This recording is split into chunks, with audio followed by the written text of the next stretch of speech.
ជំរាបសួរបងជំរាបសួរបងហើយជាដំបូងចង់ឲ្យបងជួយណែនាំខ្លួនបន្តិចអូខេហ្នឹងហើយអរគុណសម្រាប់ការមកជួបគ្នាថ្ងៃនេះបងឈ្មោះ Lai Villa ហើយអាចហៅបង Villa ហើយបងជា founder and CEO នៃក្រុមហ៊ុន Delay Tech ដែលជា fintech startup នៅក្នុងប្រទេសកម្ពុជាយើងហើយ yes បាទដោយសារយើងបានដឹងថាបងចាប់ផ្ដើមដំបូងពីការងារដំបូងជាមន្ត្រីអិនទៀនហើយបងចាប់ផ្ដើមមានគំនិតក្នុងការបង្កើត fintech ដោយខ្លួនឯងអាចបង្ហើបពីដើមតួបន្តិចបានទេយេហ្នឹងហើយអាចបន្ថែមលើ background បន្តិចដើម្បីឲ្យបានលម្អិតតាមពិតបងរៀនចប់វិទ្យាល័យ2010ហើយចាប់ផ្ដើមមុខវិជ្ជាដែល major ដំបូងហ្នឹងរៀនផ្នែកច្បាប់ទេហើយចាប់ផ្ដើមរៀនសូត្រមកតាមពិតឆ្លាញ់មេធាវីទេឆ្លាញ់ការងាររដ្ឋឆ្លាញ់ការងាររាជការទេរាជការទេប៉ុន្តែ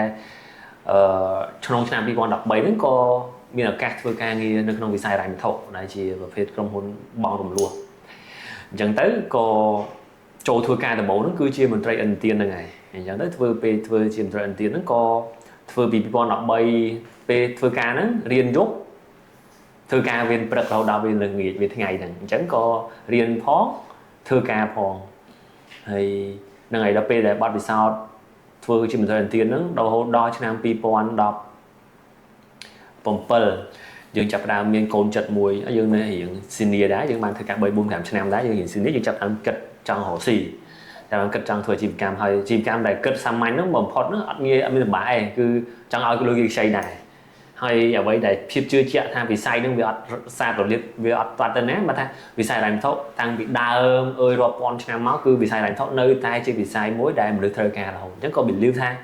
អូវាការរកស៊ីលើវិស័យលុយកាក់ហ្នឹងវានៅតែត្រូវដូរលុយខ្ចីលុយ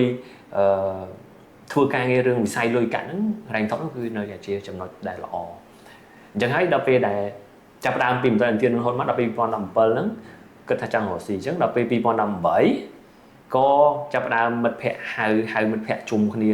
គិតចង់រកស៊ីហៅ1 2 3 4មកក៏តោះរកស៊ីរឿងវិស័យលុយហ្នឹងឯងអញ្ចឹងក៏និយាយជាដល់ពេលយើងចាប់ផ្ដើមគំនិតអញ្ចឹងទៅអតិថិជនវាមកដែរបានថាមកហ្នឹងក៏មិនឆ្ងាយដែរគឺមិត្តភ័ក្តិតែម្ដងមិនថាមិត្តភ័ក្តិគាត់មានតម្រូវការ$400ហើយគាត់ក៏ពួកយើងមាន4នាក់ដែរអញ្ចឹងក៏ចាប់ផ្ដើមដំបូងបំផុតហ្មង idea ដំបូងឥឡូវយើងមិនបាច់តាន់មានdocument អីសាញអីផ្សេងច្រើនឥឡូវតោះម្នាក់100 400 4នាក់អញ្ចឹងក៏ចូលគ្នាមក400ឲ្យគាត់ចៃទៅហើយតាមរយៈ